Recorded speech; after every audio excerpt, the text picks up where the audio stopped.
Excellent. Well, I'm Chelsea, and I am on the Resonate Network staff as the online content coordinator.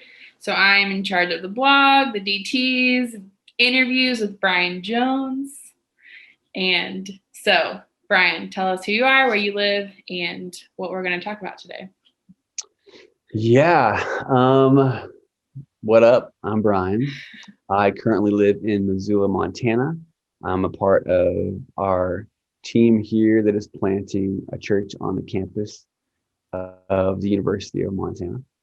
And I also have a role with the network. I sort of plan all of our summer experiences.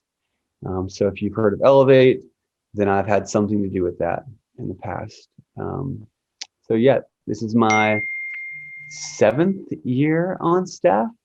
I think almost it's been 8 years. And yeah, this is the dream life, the dream job. I love it. Nice. So, and let's talk about what we're doing. Yeah. And today, Chelsea, we're talking about singleness. So I think Chelsea's loaded with some questions, and I've been looking for answers my whole life. So yeah, so this is a part of the blog's Hard Question series. Last week, I actually wrote a blog about singleness. So if you haven't read that, go read that. Then come check back it out. to the video. Yes. And so Brian is 30 and he just got engaged, but he has a lot of wisdom to share about what it's like to live as a single person throughout your whole 20s. And so I'm going to ask some questions, and we're going to take a deeper dive into what it means to be single for the glory of God. And so with that, what has been the hardest thing about being single in your 20s? Yeah, well, I'll clarify first before I answer that question. I think I dated for a total of just under 2 years of my 20s. So I haven't been single for all of my 20s, but most of them, most of them for sure. I was in a few relationships. But what is the hardest thing about being single in your 20s? I'm going to name a few things and sort of explain a little bit why, but I think the first thing that comes to mind is at first, like, actually, it's not bad to be single in your 20s. Like, it's like the dream to be single. Like, you can go wherever and do whatever. And I'll talk more about that later. But I think the hardest thing is when you start to see your best friends get married. And then now when you're catching up with them or visiting them, they have a significant other. And then it's the hardest thing to do, to not compare your life with their life and think, is that where I'm supposed to be at? And is there something wrong with the way I'm living my life or doing my life or interpersonally or spiritually that has put me in a place of singleness? Because come on, when you're in college and everybody's single, it's the best. Early 20s, it's the best. But when you get to that phase of life where, like, not just some of your friends are married, but all of your friends are married, it's very hard not to think there's something like off or wrong within me that's put me in this place. So that's really hard. And I think I'll say the second thing, and I won't talk too long about this, but I think it's really hard. In your 20s, you go through so much life. And I think the thing looking back, that in times where it's been most difficult, is making a massive transition in my life. And you can have great community, really good friends, but not having someone that's seen you through all those transitions to be able to reflect with you when you do something huge, hard, or really wonderful.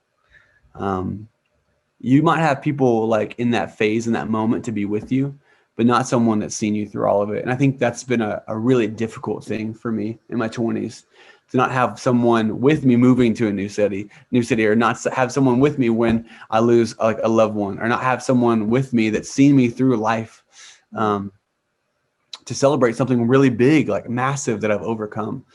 And those are probably the most difficult things about being single in your 20s. Yeah. I'm interested because you were like, oh, I've been in a couple of relationships, but wouldn't you say that you're still single? Because even in dating, you're not married. So like, to make your life revolve, like, you can't make decisions when you're dating someone because they're not, like, there's not that commitment there. Would you still define you as like someone who's dating as a single person, or is there a third topic or category? Yeah, I think engagement's a gray area that like the Bible doesn't talk too much about, you know. And if you look at blogs and things, like even right now, me talking with the guys that I'm discipling, like it's a complicated area to where like you are making a lot of life decisions now with another person, because you've made a covenant promise to them. There just hasn't been a ceremony yet, and that's probably a whole nother blog that somebody needs to write, because I will read it. I read a good one, but I think right now I've made a covenant, like sort of like promise. There's a ring on our finger, so we go from like not talking about the future to like literally like starting to talk about financial things and family things and big life moves and decisions together. So yeah, I just even wonder, like, helping people define, like, hey, if you're dating, you're still single, like that person, you haven't made a covenant promise, a covenant commitment. You should revolve your life. That's really good. Yeah. And I think that's actually really important too, is I've seen a lot of like dating couples start to move into this territory of planning their lives out together before the guys proposed, and that can get kind of messy. I mean, you can put yourself in a place where you've begun to build this structure for your life, and let's say anything happens and you have to break that structure, or maybe you break up, whatever, it leaves both people in a few pieces, because you've started to merge something together that's not designed to be totally merged yet. And I think that's the problem. It's designed like the problem is God's really good. You know, it's the problem with doing that is he's really good, and he's designed us to merge our lives together with someone who we're married to. And in that sort of like obviously like gray engaged area, it's like you begin to start to do that, and it's beautiful because you've made that covenant promise. But to start doing that when you're dating, gosh, dating is like, man, I don't know if there's enough books about it or enough conversations about it. It's complicated, it's hard, everyone has different rules, and it can be kind of messy. But maybe that's just a good tidbit to leave here, Chelsea, that just to recommend, hey, if you want to merge your life with someone, propose. Or wait until they propose. And I'm going to talk to the girls too, because I've had a lot of friends who've had girlfriends or whatever who have really pushed life planning together in dating. I think it's important to talk about the philosophy of the way you want to live your life, but to make plans is it can be really messy if things go south. So totally. Yeah. I think I just wanted to make sure people understood, like, hey, if you are not engaged, you are not married, you are still considered single. Like, when you think about your future, it's not revolved around the person you're dating. And like, I actually just talked about this with my boyfriend. He's like, we're figuring out, should we marry each other? And it's like, yeah, that's a great season we're in. Like, should I marry you is what the answer we're trying to figure out. And we haven't, like, it's still new for us. So I think to have like clear, that's the question you're answering, not when I marry this person. It's like, no, you're not there yet. Like, you're figuring each other out, and that's okay. Yeah. And if the answer is no, like, praise God that he gave you that clarity. Totally. But we're talking about singleness. So you touched on this question a little bit before, but what has been the most fun or exciting thing, or what has been the biggest blessing, I think more so, about being single the decade of your 20s? Oh my gosh. So I recently took this, I'm such a nostalgic person, but I took this like road trip, and I try to take one every year, either with a good friend or by myself, but intentionally took off by myself this past summer, and just try to like stay in my car and surf, like down the coast. And my goal was, I know I couldn't like go anywhere or anything because of sort of COVID restrictions and stuff, but just to be able to travel and have a bit of time to reflect on all of my 20s. My goal was to write about every single year and just try to process what God did in my 20s. So I think I got through 3 years until I was like, I'm just like in tears, overwhelmed. And I literally, like, after 8 days had gone by, I'd only gotten through 3 years. And I was just like, oh my gosh, God, you've done so much in my life. And I felt like ashamed, guilty for all those times, Mm. sort of like that. I looked at God and been like, what are you doing in terms of singleness? You know, like I felt like ashamed and just sad, like, oh God, you're so good. Like you knew the whole time. Like if you could only see behind the curtain of God's sovereignty and just get a glimpse of what he has for us and wherever he has you at right now, whether you're married, single, engaged, like it doesn't matter. If you could just like peek behind the sovereignty curtain, he's just good. He's so good, but I don't think we give him the time to let his goodness play out before we get frustrated, right? And that's the story of like man. Yeah. But personally, like in my 20s, I mean, the coolest thing has been I've just loved being available for people, and like there's so many memories that I reflect back on where I've for 10 years and even before that I've lived in houses with multiple guys, like the roommate depth of friendship, like the family that has been built around me, like the ability to like honestly like take off whenever and do anything that God asks, has been so sweet. um, I just when I start to like list names like of people in my life, whether it's close friends that I've met through like massive seasons of courage and risk, like when I feel something risky, I can just go do it. Mm. Like I've traveled across the world, like I've been all over the US. I've lived for 7 summers in San Diego. Like it's just crazy. Like Yeah. um and I think, but the thing that like I think about the best part of my 20s being single has just been the names Mm. of guys that I've gotten to surround myself with and stay up. Like that's the late night hangouts.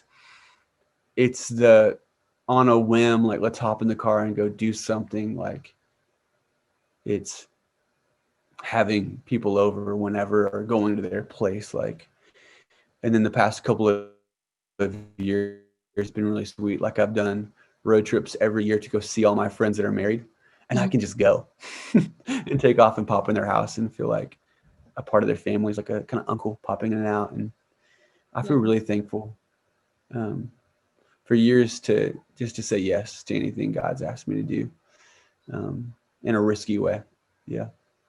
Why is that good? Like the way Mm. you describe it, you're like, oh, that's good. But I think like for Mm. single people, it's so easy to like name the good things about being married.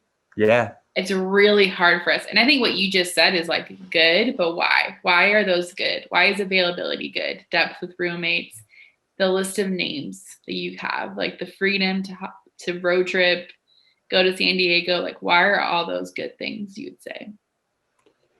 Okay. I, I'm gonna be careful with this, but I think that being single isn't good. Being married isn't good. Um, being with God is good. Mm. Like it's so good. Like it'd been wonderful if I got married at 21. Like, but I think like the time I think of like those years that passed by of like it's been good not because of everything that I've done. It's been good because of like the hard moments where I've been like, all I have is you, Jesus. Like in this moment right now, when I'm not with friends, when I'm not traveling, whatever, like when I lay in my bed at night by myself and I just get to claim the treasure that I have, like the unshakable treasure, like it is also the fuel that gets me out of bed and allows me to just show up and be full for the friends that I get to see and hang out with and the people that I get to risk with and do stuff for. Like it's a fueling mechanism. God is good. Being single isn't good. Being married isn't good. God does say it's better for you, know, whatever. But like, it's just good. It's good to be with God and to make decisions with Him. So no Mm. matter whether you're single um, or you're married, the top treasure is doing life Mm. with Jesus and letting Him lead you where you go. Like that's the good part. Mm. I can't tell you, is it better to be single for all of your 20s or better to be married? Neither. It's better to do it with Jesus. But I think the thing that kills us and crushes us is to think that we ought to have one or the other. Mm. But God gets to dictate that. He gets to choose. He ultimately assigns your role and allows your role to move forward in his major plan, his story he's writing for all people, for all time, for all generations. And whether you're single or married, like I just wish I could go back to those moments of times in my 20s where I felt frustrated and just like I said earlier, like just be with God and let him and trust him in the story that he's writing. Because looking back now after, being on that road trip and writing about my 20s, I think, man, God, you are brilliant. You're so good. Like, because now I'll say this, like now being engaged to my beautiful fiance, Mallory, and all the ways that she's such a gift and so good, like treasure her so much, and can't wait to be married and do life together. In all the ways that she's wonderful, like the depth that I have had with God in my 20s, the intimacy, like the fullness, like in the even moments when we've been really close and vulnerable, like she can't give me what God can give me. And I think that is so important, whether you are single right now or are married. Like if you're mining or digging anything up in the world, you can't dig that up in a person. Whatever you're looking for or searching for, like you can find that in God, and like you can actually taste the everlasting, like the divine, like, and that is a good life. That's a good life. And although it is important to soul search and ask God why you're single or why you're in a hard marriage or why marriage is whatever it is, like, although it is important, if you're mining anything looking for answers, like the presence of God is the most satisfying, fulfilling, wonderful thing. And I think that's the thing I'm most thankful for my single 20s. Awesome. You keep touching on the next question, which is fine. Easy transition. But what do you wish you could tell yourself in like when you are struggling and wrestling with singleness the most in your 20s? What do you wish you could go back and tell yourself? Yeah.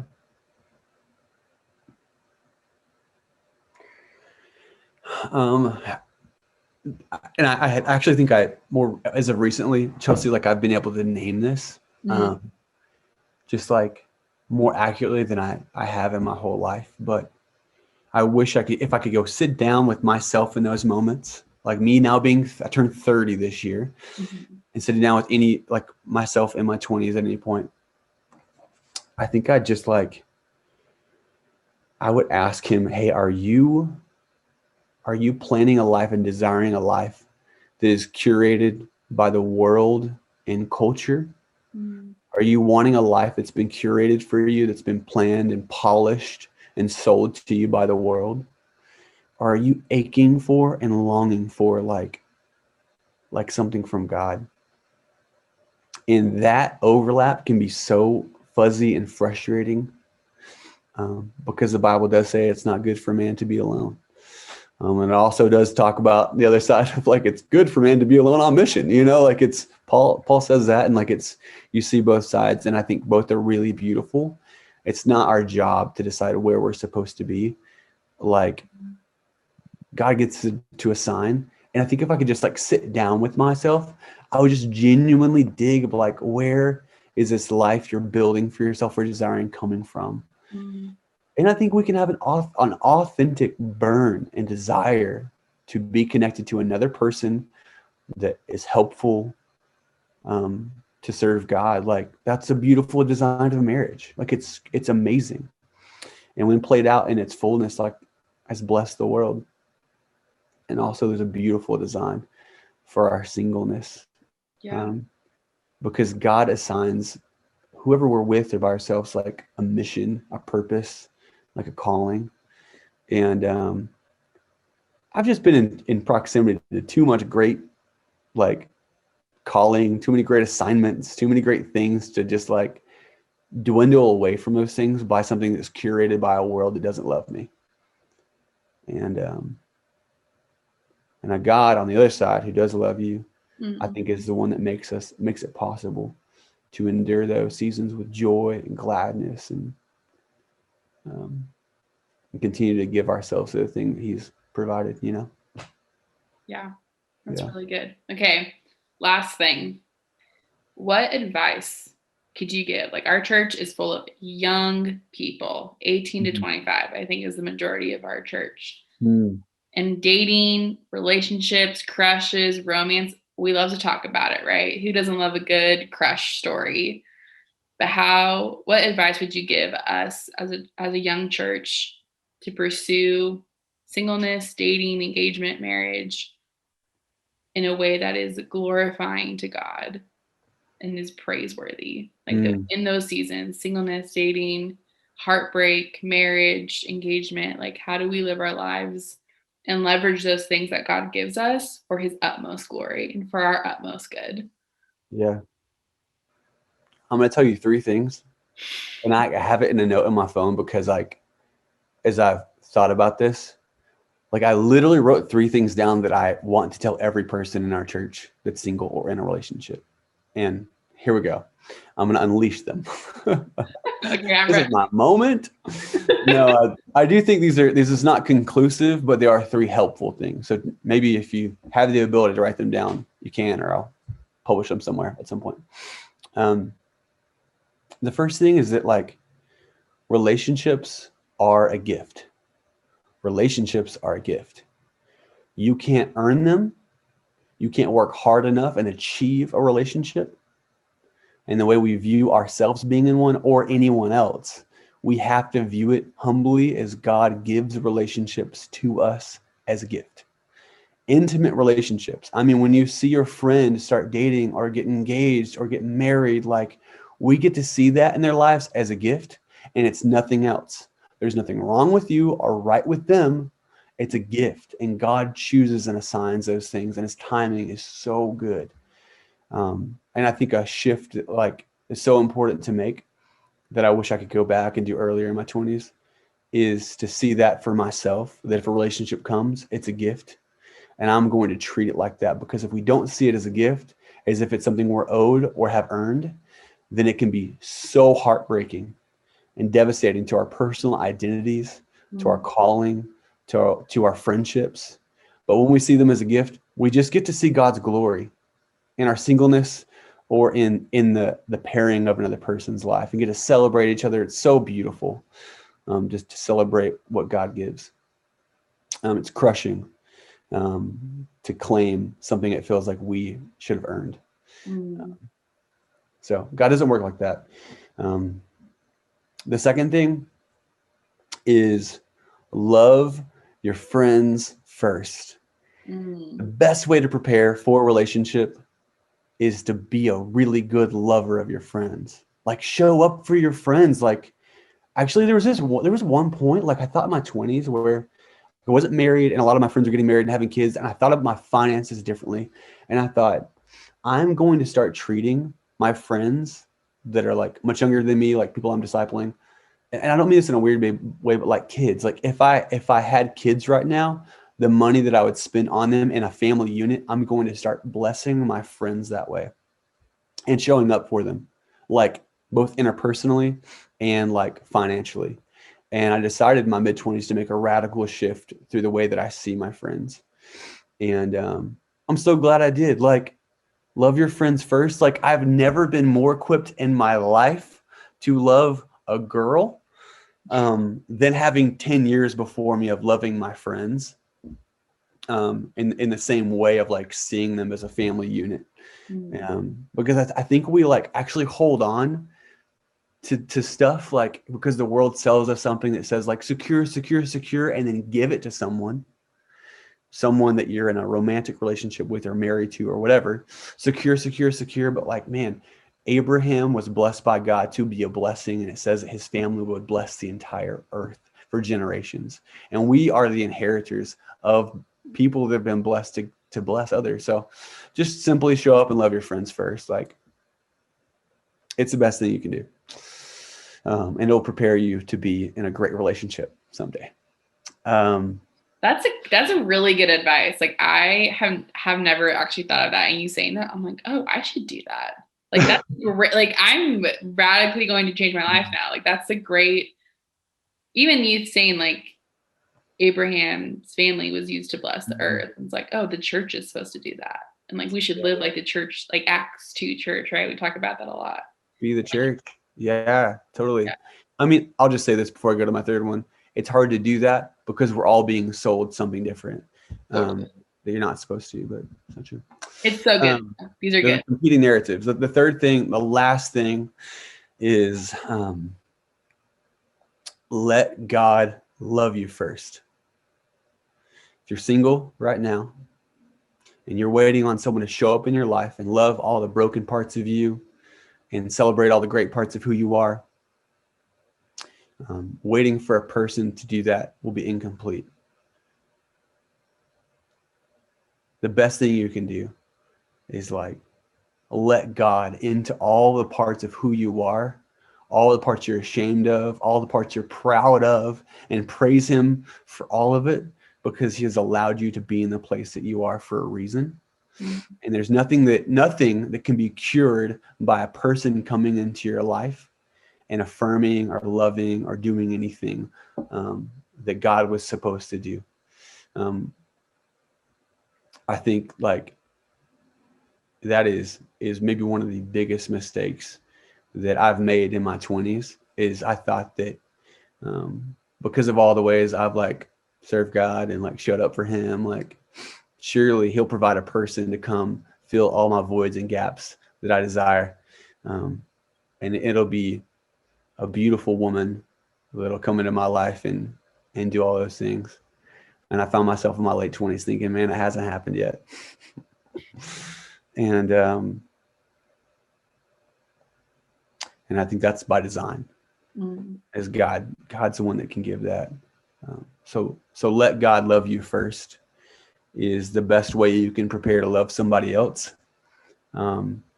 Because if you've let him secure that and you're walking that security, the way you can love someone else if you're not waiting for them to do that for you.